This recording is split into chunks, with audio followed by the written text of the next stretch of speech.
Então, pessoal, sou o Ivan Cruz, um dos sócios da Mereu. Estou aqui com o Átila e o Marconi. Nós estamos, nesse momento de crise, a gente refletiu em como poderíamos agregar valor, não só para os nossos clientes, mas também para várias outras organizações e executivos.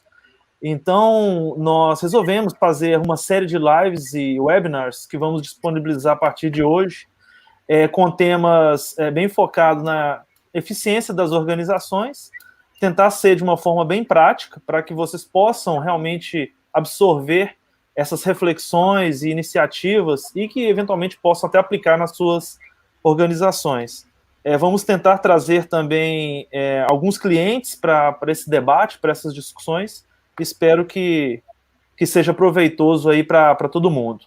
Então, eu vou começar com a primeira reflexão sobre qual é como que o Marconi e o Átila estão vendo esse momento de crise, quais impactos eles estão vendo e quais são as perspectivas, eventualmente, de curto, médio e longo prazo para a saída dessa crise.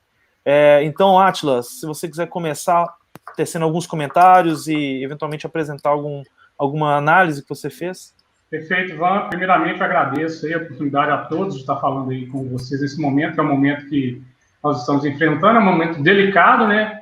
Mas que todos nós acreditamos que vamos sair mais forte desse momento. Eu queria, primeiramente, aqui projetar um gráfico que eu estudei, na verdade, fiz uma pesquisa hoje sobre a curva versus, na verdade, o impacto econômico, né? A curva dos casos de coronavírus versus os impactos econômicos gerados por essa curva. Eu vou, na verdade, compartilhar com vocês aqui.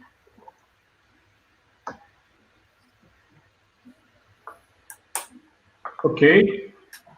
Estão vendo? Tá começando, sim. Tá. Então, gente, o que esse gráfico aqui vem explicar é bastante a resposta de que quase todo mundo já tem hoje na ponta da língua, né? Então, esse gráfico aqui foi um gráfico feito para a empresa de consultoria, e ele tem lá o quê? Os novos casos do seu canto superior à esquerda, então o número de novos casos, a gravidade da recessão, que é o canto superior à esquerda, e aqui eu tenho alguns tipos de comportamentos. Então, por exemplo, eu tenho lá novos casos sem políticas de contenção, que é essa linha, na verdade, essa linha azul aí. Então, eu tenho novos casos e onde que eu não tenho uma política de contenção, né? Quando eu tenho novos casos sem política de contenção, o que acontece com a minha recessão? A minha recessão, ela é basicamente, aqui, ó, ela está sendo acompanhada aqui na linha azul, ela é basicamente uma recessão sem política de isolamento, né? Quando eu tenho novos casos com política de contenção, o que acontece aqui com a minha recessão? A minha recessão, ela tem uma gravidade maior, né? E eu tenho aqui o meu impacto aqui na outra linha de baixo, que é a minha recessão com políticas de isolamento. Ou seja, a minha recessão com política de isolamento, na verdade, ela piora com o isolamento, né? Então, ou seja, o que eu quero dizer aqui, que a gente pode usar até um jargão econômico aqui, que é um jogo de soma zero, né?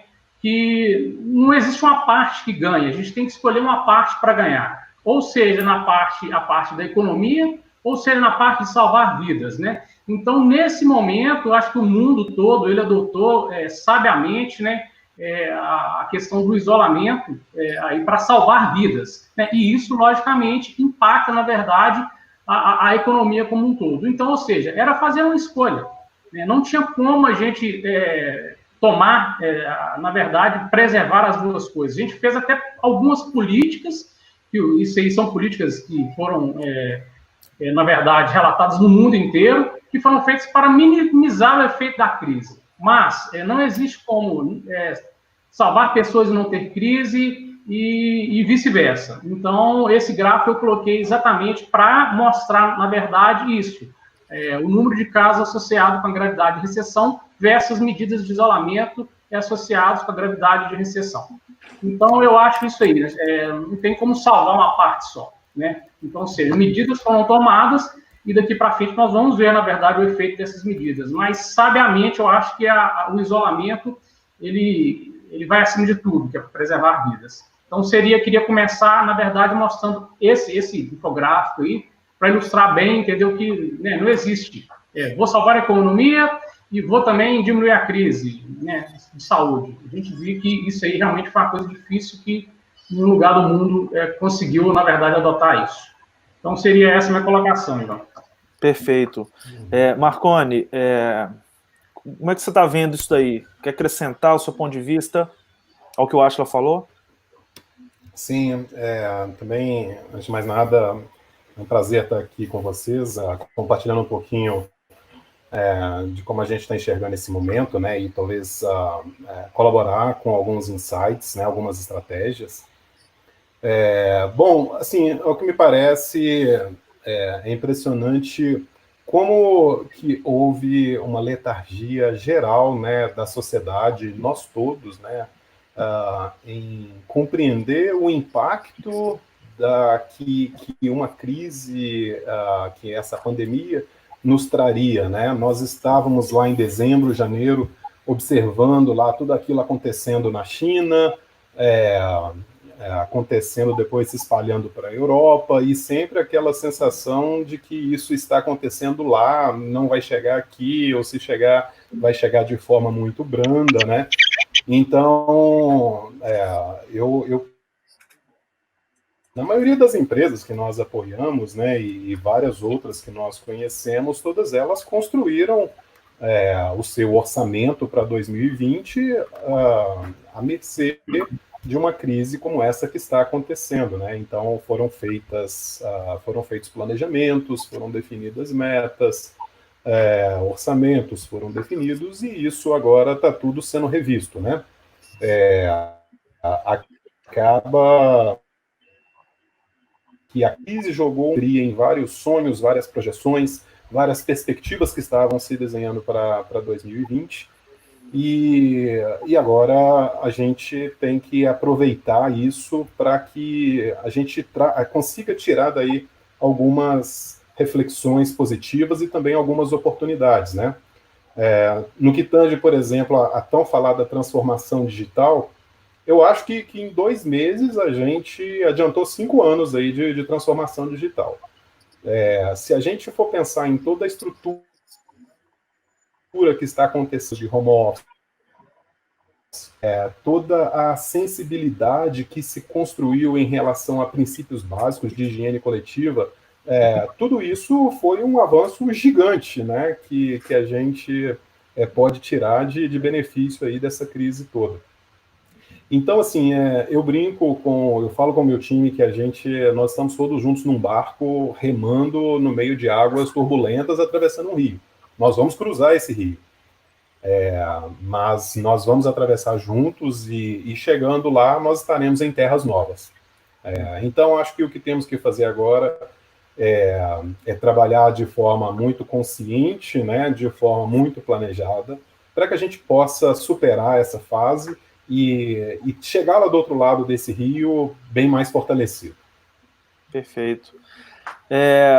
Pessoal, a gente sabe que em toda crise existem os impactos negativos, mas também oportunidades, né?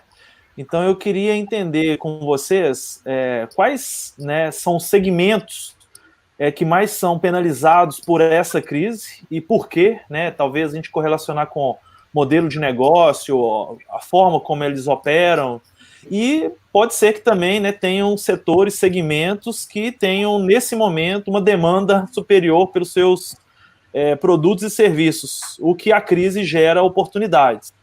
Então eu queria também entender na visão de vocês quais são esses segmentos que, nesse momento, eventualmente estão, né, avançando nos seus resultados e por quê, quais condições que propiciaram isso para eles.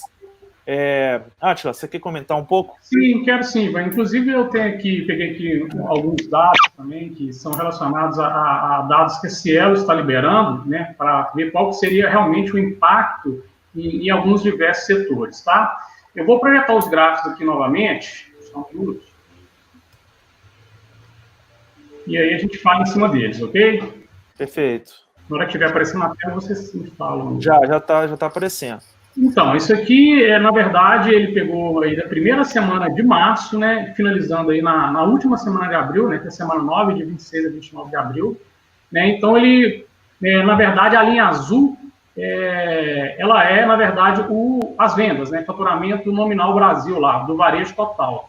E a linha cinza são os dias comparáveis antes do surto, ou seja, pegou-se, na verdade, um histórico e projetou as vendas aqui na linha azul. Então, a gente vê aí que, como um todo, o varejo, ele caiu cerca de 30%, tá? Então, você pode ver aqui nas semanas como que vem caindo. Na semana 3,8%, comparada, depois 5,3%, chegou aqui na semana 4 com um pico de 52%, abaixou um pouco, foi abaixando 36%, aí essa semana, a última semana de abril, deu 37%, sendo que no acumulado, ele teve uma queda de 30%, tá? Então, esse é um dos nossos índices de acompanhamento, né, que é o faturamento nominal do Brasil, aqui do varejo. Tá? Depois, como que a gente desdobra isso aí? É interessante a gente ver aqui entre os setores, né? Nós temos aqui o setor de serviços, o setor de bens duráveis e os setores de bens não duráveis, tá? A gente olha, bate o olho no gráfico de serviços e a gente consegue visualizar que foi o setor que mais caiu. Então, no acumulado aí, desde o início da pandemia, que a gente, na verdade, que o gráfico ele começa a medir da primeira semana, ele teve aí uma queda de 58,4%.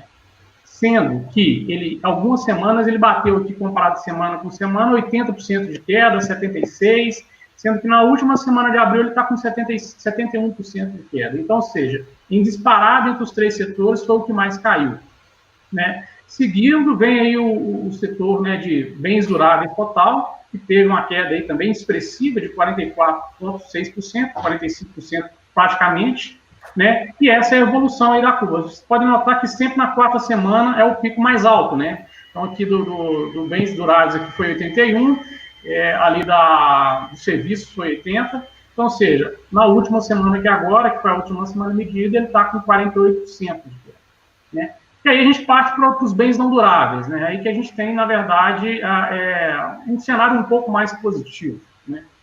E a gente tem aqui, no acumulado, uma queda apenas de 1,4%, tá? Então, existem setores dentro de bens duráveis aqui que puxaram, na verdade, para cima. Não é que puxaram para cima, reduziram um pouco, na verdade, a queda desses setores. Então, a gente começou com a queda de 0,8%, depois aumentou 6,2%, 30,9%, né, em relação ao período dos comparados. Aí depois ele foi esboçando uma caída, começou a reverter e agora está com 10%. Ou seja, no acumulado, né, ele está aí com 1,4% aí de queda. Na hora que a gente vai ver o comportamento desses setores, aí é uma coisa curiosa. Então, a gente pega lá o setor de serviços, né? O que mais caiu no setor de serviços, né? Na verdade, já era esperado. Turismo e transporte. Caiu 72%, 73% praticamente. Por quê? Tanto turismo de negócio, como turismo a lazer, ninguém está fazendo isso no Brasil. Foram cancelados, redes de hotelaria estão sofrendo, companhias aéreas estão sofrendo, e todo o entorno que movimenta, na verdade, esse setor, né? Bares e restaurantes, né, caiu 54%, serviços automotivos caiu 26%, e os demais setores, né, em serviços caíram 47%. Já de bens duráveis, né, então nós estamos falando aí uma queda de menos 44%, o setor que mais caiu foi o vestiário, né, seguido aí do móveis elétricos e lojas de departamento, materiais de construção com 14%, e os demais serviços de bens duráveis 41%. Aí aqui a gente tem, na verdade, eu até destaquei aqui de verde, né, o que não foi tão afetado assim, em alguns setores aí até que cresceram. Drogarias e farmácias, né, na verdade, ela teve um pico, a gente tem até o gráfico disso, ela teve um pico, depois ela começou a cair novamente. Então, no acumulado aí desse período, ela está com 1,9% de queda. Supermercados e hipermercados, bem positivo, né? Foi um crescimento aí de 17%, praticamente, então cresceu bastante. Postos de gasolina caiu bastante, caiu cerca de 31%, e os demais setores 25%. Então, ou seja, isso aqui para a gente embasar um pouco, né, aqui com fatos e dados, né, como que foi o comportamento desses setores, né? É uma fonte aqui da Cielo, né, índice de Cielo de varejo ampliado, eles fizeram essa comparação aí de 1 de março a 29 de abril. Então, dá para a gente ver. A gente viu que, né, basicamente aqui, quase todos os setores que foram medidos por eles, sofreram realmente uma interferência negativa, né? Queda nos números, ficando em destaque aí somente esses dois, né? E eu acrescento uma coisa a isso, Ivan, é o seguinte, né? A gente vê que alguns setores estão sobrevivendo, estão indo, né, na verdade, além, mas os setores que estavam preparados com bom e-commerce, realmente eles saíram na frente. Porque várias oportunidades surgiram, nós vamos discutir isso um pouco mais na frente, ou seja, várias oportunidades surgiram e quem estava com o e-commerce preparado, né, com a questão de entrega logística, realmente esses aí saíram na frente e conseguiram, na verdade, até um certo crescimento. Então, para compartilhar com vocês um pouco dessas informações, um pouco desse estudo aí que eu achei bastante interessante. Bacana. Marconi, complementa, por favor. Não, assim, eu acho que é bastante interessante, assim, essas informações aí trazidas pelo Átila, né? Esse final de semana, eu precisei ir num supermercado aqui, que fica dentro de um shopping aqui em Belo Horizonte, e aí, normalmente é um shopping bem movimentado, cheio de gente, e aí, chegando lá, foi muito assustador observar as escadas rolantes lacradas e as lojas todas fechadas, e aí você pensa, né, poxa, quanto de prejuízo que está sendo gerado, né, num negócio como esse, né, que dependia de fluxo de pessoas e agora simplesmente tudo parado, com uma operação bastante restrita, né? Então, eu ainda estava viajando muito, né, dentro lá da consultoria, quando essa crise começou. Então, imaginando lá um aeroporto como o de Congonhas, naquele trânsito de pessoas, e agora isso deve estar bastante deserto. Os setores diretamente afetados ali, esse de aviação civil, turismo, hotelaria, isso realmente são setores que, além de estarem sofrendo durante a crise, a gente observa imagina que a recuperação para esses setores vai ser bastante lenta, né? Possivelmente vão ser setores que vão precisar de mais apoio dos governos aí assim que essa crise passar. Ainda há um efeito, né, que a gente acaba citando como um efeito indireto, que é à medida que as pessoas vão sendo desligadas, o desemprego vai se aumentando, começa-se a despertar uma maior sensibilidade ao gasto, né? Então, famílias que normalmente tinham hábitos de consumo de marcas tinham hábitos de consumo mais privilegiados e escolhiam marcas pela qualidade ou pela aparência, começam a ser mais seletivas, tendo o custo como sendo um fator mais primordial de decisão. Então, isso daí também acaba trazendo um impacto que vai se prolongar, eu imagino, bem depois que a crise passar, né? Na contramão, assim, eu acho que é claro que sempre toda crise você tem gente que perde, gente que ganha, né? Então eu imagino que o pessoal da indústria farmacêutica, principalmente quem produz máscaras, né? Está numa situação bastante... álcool gel, está numa situação bastante privilegiada. Da mesma forma, todos os setores ligados à logística, né, porque o e-commerce é a forma que está sendo encontrada, né, para o consumo. Então, empresas de logística não tem como ficar paradas, né? E também é importante mencionar que, se ainda não está sendo agora, será nos próximos meses ou talvez aí nos próximos anos, serviços financeiros, né? Então, os bancos terão que conceder empréstimos, e eu imagino que sejam setores também que vão acabar sendo beneficiados.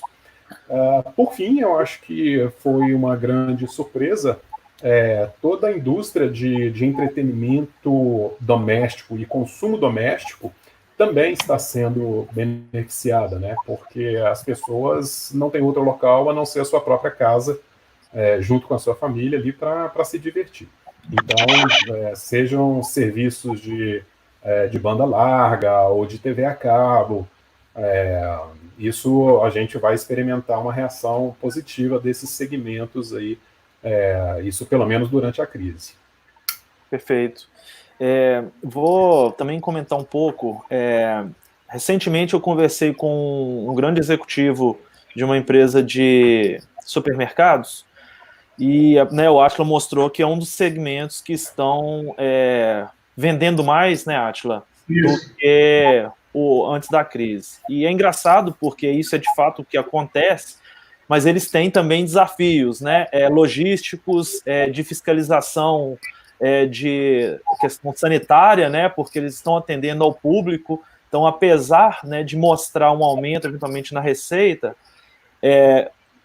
empresas podem estar melhor preparadas do que outras em relação a como operacionalizar isso e ter realmente esse benefício do aumento da receita, porque muitas vezes eu tenho um aumento da receita, mas se eu não estou bem preparado, eu tenho um custo mais elevado. E ele me falou que um dos grandes desafios é ser eficiente nesse momento, onde tem uma pressão grande de fiscalizações, né, a população tem que ser bem cuidada, e a questão logística, né, na época, várias cidades estavam fechadas, então estava atrapalhando o fluxo logístico das mercadorias, né, então poderia ter um desabastecimento. Então, o custo aumentou também, e aí quem não estava bem preparado não necessariamente foi um reflexo nas suas margens, né? Então, esse é um ponto legal que eu quis fazer o gancho com os dados que o Átila trouxe. E um outro segmento também que a gente tem conversado com um dos nossos clientes, que é no agronegócio, o agro não parou, né? As safras continuam, né? E isso não para. E com o dólar subindo, então aquelas organizações que são exportadoras, elas também podem, nesse momento, estar se beneficiadas, porque não pararam e com o dólar subindo, elas vão ter melhores receitas. Apesar do que em alguns segmentos a commodity está caindo, mas o dólar está compensando positivamente essa variação. Então, também é um outro exemplo aí de segmentos diferentes que têm impactos diferentes com a crise, né? Eu gostaria de entrar um pouco mais nessa questão de segmento. Pode falar, Átila. Então, realmente, resumindo isso aí que você falou, né? A gente vê realmente a questão dos bens duráveis, né? Foram reduzidos, na verdade, a venda desses bens duráveis, né? E, por outro lado, dando... na verdade, uma celeridade em bens que são não duráveis, menos duráveis, como alimentos, remédios e produtos de higiene. Então, esses, assim... de consumo básico, né? Exatamente, consumo básico. Isso é exatamente tudo promovido, na verdade, pela mudança de hábito de consumo, né? Ou seja, as pessoas estão em casa, né? Então, como fazer chegar, na verdade, os produtos na casa dessas pessoas? E o que tem que chegar? O que tem que chegar? Então, se a gente pode ver, estava até lendo aí uma questão de aluguel de aparelhos e equipamentos para fazer ginástica, uma coisa que aumentou bastante, ou seja, a gente não pensava nisso, as academias estão fechadas. Então, aí a gente pensa, qual vai ser o futuro? Isso vai ser uma tendência, não vai ser uma tendência?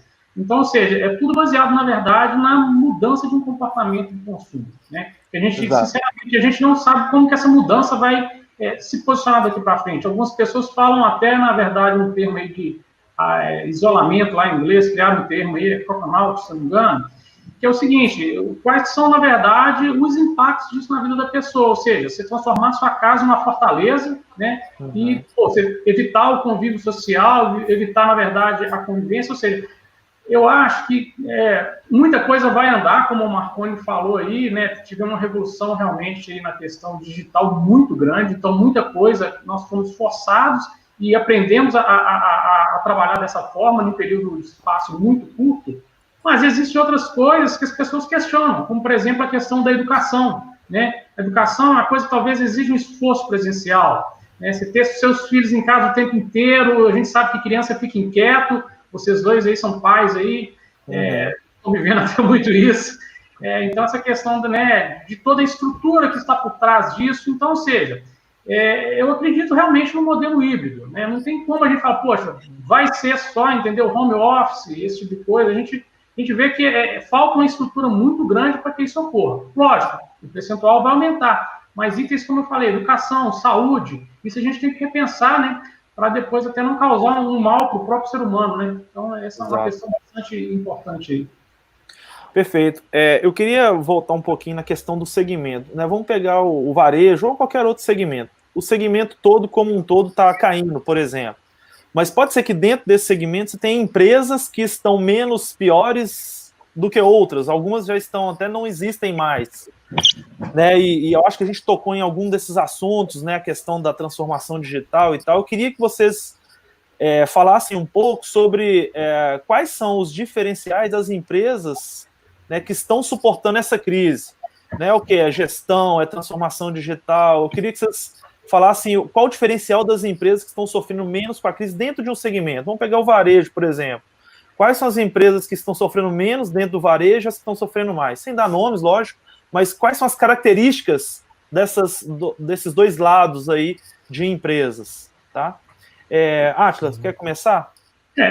Como eu falei, eu acho que o varejo em si, você pega dentro da questão realmente dos supermercados, das drogarias, assim, é uma coisa que todo mundo precisa de comer, né? Tudo bem, a gente já falou isso aí, que também foi beneficiado pela crise, mas tem também, na verdade, a questão da otimização da logística, né? Então, assim, não são todos os supermercados que estão se dando bem, na verdade. Ou seja, aqueles supermercados que fazem entregas, aquelas drogarias que fazem entregas, que evitam que você saia de casa, sim, essas sim realmente se prepararam para isso, né? Através de tecnologia também, de fazer os pedidos para um site, para um aplicativo, e sim saíram na frente, tá? Então, eu pego, por exemplo, cara, eu nunca pensei que eu ia pedir sacolão, né, na verdade, de forma remota. Então, ou seja, eu ligo agora lá para o sacolão, quer dizer, na verdade, passo um WhatsApp para ele para falar o que eu preciso tal, e eu, chega lá em casa. Então, ou seja, antigamente a gente precisava de ver, na verdade, o produto, né? Ainda mais uma coisa que eu estou comendo, se está estragada, se não está. Ou seja, nem tudo vem da forma que a gente quer, mas continua atendendo. Então, ou seja, eu vi vários, por exemplo, para conseguir um sacolão, eu pesquisei vários, entendeu, perto da região do bairro, e achei 2, sabe? Então, e esses 2, eu conversando com o proprietário, que é um pequeno proprietário, eu falei, não, para mim está sendo excelente, eu estou praticamente trabalhando somente com entregas. Eu chego de manhã, seleciono as minhas entregas e faço, na verdade, 4 entregas por semana. Então, ou seja, pensou na frente, na verdade, aproveitou os recursos tecnológicos que tem, que seja um aplicativo, que seja um WhatsApp, entendeu? Para pegar e conseguir oferecer um serviço que atenda de forma rápida e precisa, na verdade, a população nesse momento. Então, em resumo, eu acho que seria isso, né? Aproveitar a oportunidade tecnológica que existe dentro, na verdade, da mão de cada um, né? Alguns trabalham com WhatsApp, outros já têm aplicativos mais elaborados, ou seja, então foi isso, né? Foi, na verdade, eu acho que a utilização dessa tecnologia em relação a isso. Uhum. Marconi, você quer complementar? Então, eu acho que assim, como a gente falou anteriormente, né? Tem empresas que estão em segmentos que estão sendo mais prejudicados, tem empresas que estão em segmentos que estão menos prejudicados. Das que estão nos segmentos mais prejudicados, algumas vão, infelizmente, sucumbir, outras vão sobreviver e vão sair mais fortes, né? E aí você pergunta, o que diferencia? Eu acho que teve sim uma preparação de algumas dessas empresas, né? Olhando lá o que estava acontecendo e já se prepararam, falaram, poxa, daqui a pouco isso está aqui, então deixa eu estruturar o meu e-commerce, deixa eu acelerar esse projeto, deixa eu já providenciar os meus fornecedores de delivery, deixa eu organizar esse processo que eu vou precisar deles daqui a pouco. Mas eu acho que isso foi exceção. Isso poderia ter sido feito de uma forma mais coordenada em âmbito nacional, né? A gente, de certa forma, a gente foi privilegiado por ter sido um dos... já terem havido vários países que estavam enfrentando a crise bem antes dela chegar aqui. Então, a gente poderia ter tido uma atitude mais coordenada do ponto de vista nacional para que as empresas se preparassem para isso, né? Isso não aconteceu. Algumas tomaram as iniciativas de forma isolada. Na minha leitura, eu acho que o grande diferenciador das que irão sobreviver, tirando essas que se adequaram com uma visão mais estratégica, eu acho que a grande diferenciação vai ser as empresas que conseguiram fazer uma boa gestão de caixa, que já tem uma gestão de caixa mais madura, como parte do seu DNA. E aí também eu vejo como um grande problema também, porque vários empresários com quem a gente conversa, eles têm muito uma visão de resultado muito pautada no lucro, né? Mas o lucro é uma situação momentânea. Ele não diz muito sobre o futuro do meu negócio. Eu posso estar dando lucro hoje, mas eu não consegui gerar caixa suficiente para suportar o crescimento das minhas operações ou até a continuidade das minhas operações. Então, eu entendo que as empresas que já faziam uma gestão de caixa de uma forma mais profissional, elas estão atravessando essa crise de uma forma, não vou dizer mais confortável, mas menos desconfortável, né? E eu acho que isso tem que ser um moto contínuo, né? A gestão de caixa, eu acho que é algo que tem que surgir com a empresa. Toda empresa, todo gestor, ele tem que ter uma visão do seu caixa para os próximos 12 meses, e isso de forma contínua. Não é só de hoje, daqui a 12 meses, depois daqui a 12 meses eu olho de novo. Não, isso é um exercício que a cada mês você olha para os próximos 12 meses, 12 ou 24 meses, né? Fazendo isso de uma forma muito serena, porque você antecipa qualquer necessidade que pode acontecer no futuro. E, claro, também ter a sua reserva de forma comedida, né? Porque a gente nunca sabe dos imprevistos. Então, a reserva numa situação como essa, ela ajuda para que a empresa atravesse esse cenário. Então, essa é a minha leitura, né? Eu acho que as empresas que estavam com essa gestão madura, elas vão conseguir ter um pouco mais de tranquilidade para atravessar essa crise aí. Outro ponto que é Marconi é que as grandes empresas geralmente têm um fluxo de caixa mais estabelecido, já tem um colchão, né? As empresas menores, elas sim estão sofrendo muito mais, né? Porque, na verdade, o caixa delas enxuga muito mais Exatamente. Exatamente. E a gente sempre fala de beneficiar, na verdade, as pessoas locais, esse tipo de coisa, as empresas locais, né, as menores empresas, e realmente elas estão sofrendo muito mais nesse momento que uma empresa, né, mais estruturada, que já vem, como você falou, no DNA dela, essa postura de gestão de caixa, né? É uma coisa que já... Como referência até, Marconi, estava lendo recentemente sobre startups no Vale do Silício, o pessoal está comentando muito em 24 meses de caixa que as empresas, para elas terem nesse momento, né, para sobreviverem. Então, realmente é um diferencial. Sim. Até a respeito da transformação digital, a gente deve fazer uma live específica, né, porque é um tema muito importante, até trazendo, eventualmente, alguns clientes que se diferenciam nesse segmento, mas também dando um testemunho de conversas que eu tive com pessoas do varejo, são varejos diferentes, mas você pode notar que há uma diferença. Por exemplo, eles se prepararam, né, antes da crise, um estava com 10% das suas receitas vinda do seu e-commerce, e outro 30%. Então você vê que dentro do varejo, lógico que eles são varejos diferentes, mas você vê níveis diferentes de utilização da tecnologia. Então, logicamente, aqui tinha um percentual maior da sua receita já vindo do digital, possivelmente entrou na crise mais bem preparado. Né? E esses 30% hoje, eu estava lendo que hoje já estão em 60% dessa outra empresa. Tá? Pessoal, vamos entrar aqui num outro tópico.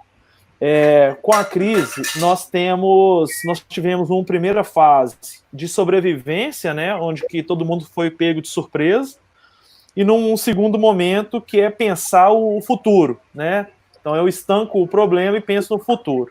Para a gente ser prático aqui, eu queria que vocês falassem em ações que as organizações podem tomar ou tomaram para esses dois momentos. O primeiro momento de sobrevivência, então, que ações vocês recomendam para as empresas tomarem, e depois, pensando no médio e longo prazo, que ações tomar para o futuro. Né? Eu estou sempre começando com Acha, talvez o Marconi, vou começar com você agora. Você consegue dar algumas dicas, né, ou pelo que você tem conversado, ações de sobrevivência e depois ações de médio e longo prazo, pensando até no pós-crise, né? Não, perfeito. Como eu falei, né, essa situação, ela acabou... As empresas que já estavam com uma gestão de caixa e uma reserva de caixa, elas acabam se saindo melhor para atravessar uma crise como essa. Mas e se eu não sou uma dessas empresas? E se agora eu estou numa situação complicada, uma situação com endividamento, a minha receita não vem porque o meu negócio não pode abrir? A gente que já trabalha há bastante tempo com consultoria de negócios, existe uma máxima que diz que é o seguinte, assim, uma crise financeira, ela só se resolve com soluções financeiras. Não há soluções operacionais, não é na operação que você resolve uma crise financeira quando ela passa de um determinado patamar. Então, a solução para quem não estava com essa gestão de caixa que a gente falou que seria o desejável, né, numa situação como essa, é ter um fortalecimento de caixa súbito. Então, como fazer isso? Poxa, infelizmente, aí é recorrer a mecanismos que estão sendo disponibilizados, né? Há várias linhas de financiamento que os governos estão concedendo, então as empresas têm que se inteirar de cada uma delas, estudar cada uma delas, pegar todas, se possível, aproveite o que está sendo concedido pelos governos, tanto federal quanto estadual, municipal, se for o caso, entenda quais benefícios você pode tirar nesse momento para que o seu caixa fique preservado, né? Ou para que você consiga fortalecer esse caixa. No sentido de itens que ainda podem ser pagamentos, que podem ser postergados, faça isso, combine com seus fornecedores para que os pagamentos, ao invés de que eles aconteçam agora, de que eles aconteçam no segundo semestre. Então, postergue pagamentos, divida pagamentos, combine, negocie com seus fornecedores. É uma situação de sobrevivência, então isso tem que ser feito com muita seriedade. E os fornecedores também têm que fazer a mesma coisa, né? Estamos numa situação de contenção. E tudo aquilo que se havia pensado em se comprar, em se adquirir, se isso pudesse ser evitado nesse momento, se pudesse ser deixado para um segundo momento, essas são as ações que têm que ser conduzidas. Para o médio e longo prazo, eu creio que o que há de mais positivo é o imenso aprendizado que a gente pode tirar dessa crise, como nós mencionamos anteriormente, né? Tudo aquilo que a gente achou que não era possível e agora a gente está vendo que é. Então, começar a trabalhar de uma forma menos dependente de deslocamento, começar a aproveitar mais o trabalho remoto. Então, são várias iniciativas que elas também significam economia. Eu acho que isso tem que ser incorporado no nosso modo de operação daqui para frente. Átila, quer complementar, trazer o seu ponto de vista? Não, sim, tá bem em linha com o que o Marconi falou. Novamente, eu só vou projetar aqui um slide para explicar um pouquinho sobre isso aí, na visão do VUCA, né? Na hora que carregar aí, vocês podem me falar? Já está projetando. Tá. Então, gente, o que a gente vê aqui, né? Então, o cenário VUCA, onde se define, na verdade, um cenário baseado em alguns itens, né? De volatilidade, incerteza, complexidade. Então, ou seja, eu coloquei aqui, Covid e o mundo VUCA, né? Então, ou seja, o que tem certo?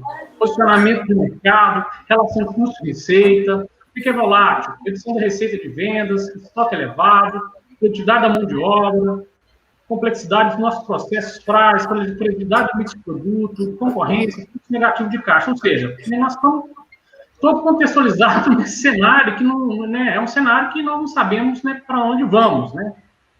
Mas agora como tem esse reinventa nesse cenário, tá, gente? Eu coloquei aqui alguns itens, né? Então, ou seja, igual o Marconi falou, a gente tem que... A solução é uma solução financeira, né?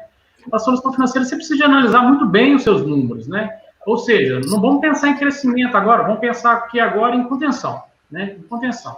Então, esquece o trimestre e vamos pensar agora em contenção, o que a gente pode fazer para que a gente sobreviva. Então, um pouco do listado aqui, realmente, o que a gente pode fazer, é realizar estudo realmente dos problemas, identificar onde está o meu foco de população, a gente desenvolver projetos de redução de custos, né? Que a gente fala, poxa, a gente, para uma medida como essa, para uma medida extrema, a gente precisa também de ações, né, na verdade, robustas, né? Ou seja, temos que desenvolver projetos de redução de custos com grupos multifuncionais, envolvendo a todo mundo da empresa, conscientizando, na verdade, do momento que nós estamos, né? Estabelecer aí o mínimo produto viável para atender o cliente, né, na parte mais comercial, na parte mais de atendimento, e definir ações de curto e médio prazo para atendimento do cliente. Passar por uma readequação da estrutura hierárquica, às vezes pode ser inevitável.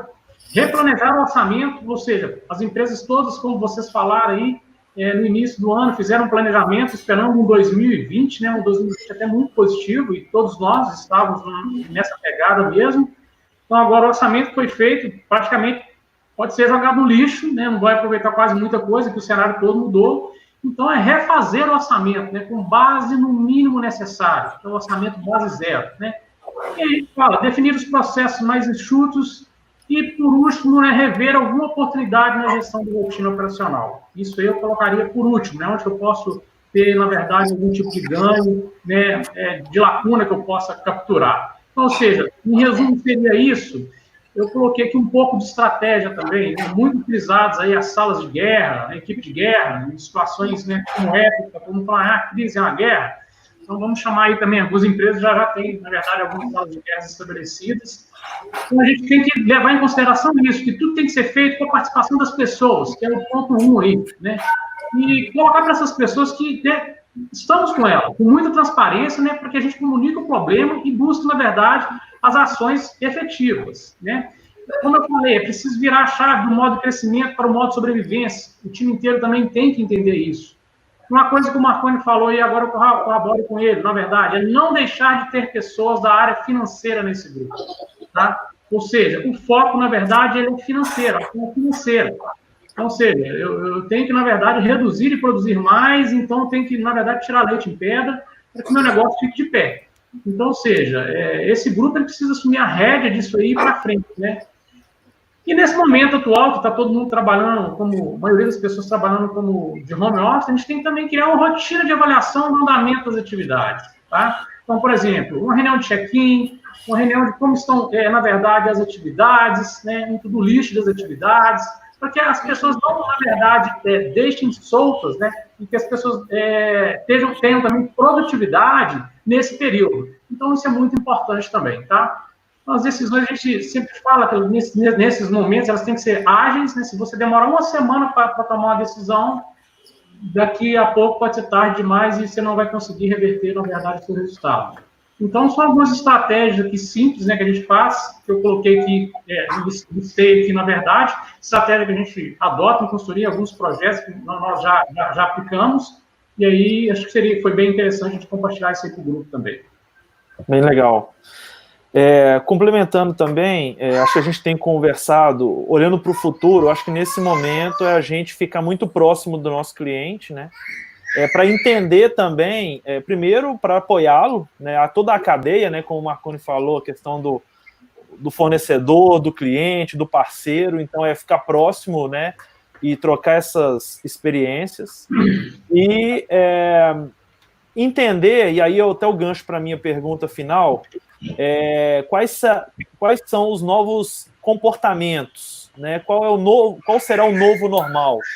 Muita coisa está acontecendo agora, eventualmente, a hora que retomar, desaparece, ou não, ou pode ser uma tendência, porque foi testado, funcionou muito bem e pode ser uma nova tendência de comportamento, né? Igual a questão do trabalho remoto. Será que ele vai virar 100%? Será que ele vai ser 50-50? Ou será que, voltando, esquece o remoto e volta para o presencial? Então, entender o que é o novo normal para você tirar as oportunidades disso, depende do seu negócio, né? Eu acho que ficar atento a isso é importante. Então, eu vou até para o nosso tópico final, para a gente fazer as últimas considerações, que é para entender com vocês, né, o que vocês acham que será o novo normal dessas tendências que a gente está explorando e quais cenários vocês traçam? O que seria um cenário otimista e o que seria um pior cenário aí para os próximos meses, anos aí, focando aqui no Brasil. Então eu queria que vocês comentassem um pouco sobre isso. Você quer começar, Marconi? E aí o Átila conclui? Pode ser. Eu queria, em relação a essa questão, Ivan, eu queria compartilhar com vocês uma notícia que eu vi esses dias de um cartório realizando casamento civil pela internet. Achei super bacana aquilo. Falei, poxa, por que isso nunca aconteceu antes, né? Tava lá o escrivão, o juiz lá de um lado e o casal do outro, né? E tudo acontecendo normalmente, eles estavam numa vídeo lá e o processo acontecendo, né? Então, assim, como nós falamos, eu acho que esse processo de transformação digital que está sendo trazido pela crise, eu quero aproveitar isso, eu acho que a gente tem que aproveitar isso. Tem muita coisa boa que a gente vai tirar de novas formas de trabalho, consultas médicas, dependendo da sua sintomatologia lá, você não precisa de ir lá para o doutor te olhar, ou às vezes só para fazer uma entrevista contigo. Faz isso por telefone, ou faz um vídeo, por que não? Né? Então, a educação básica, né? Assim, a gente sabe que há toda uma questão de interatividade das crianças entre si, de brincadeira e tudo, mas por que não uma parte das aulas não pode ser complementada com o ensino à distância, como está sendo feito agora? Então, tem muito aprendizado e eu acho que isso daí vai ser... eu vou enxergar isso como um cenário muito positivo que a gente vai tirar dessa crise toda, né? Claro que a gente sempre espera que todo esse processo de isolamento social acabe logo. É muito penoso para a gente ficar distante das pessoas que a gente gosta, ficar evitando contato com pessoas próximas, isso é bastante desgastante. Tenho certeza que o psicológico de muita gente está abalado, né? Então, quanto mais isso se prolongue, pior vai sendo, né? Então, estamos torcendo para que isso acabe logo. Já li estatísticas que maio seria o pico, na segunda quinzena começaria a reduzir, mas isso a gente sabe que à medida que vai chegando, a coisa vai se empurrando um pouquinho mais para frente, né? Mas a gente está vendo também situações de países na Europa e também na Ásia que já estão voltando de forma comedida, com o uso de estatística, né, para não fazer isso de forma descontrolada, e estão sendo bem sucedidos. Então, espero que a gente chegue logo nesse patamar. Átila, quer complementar?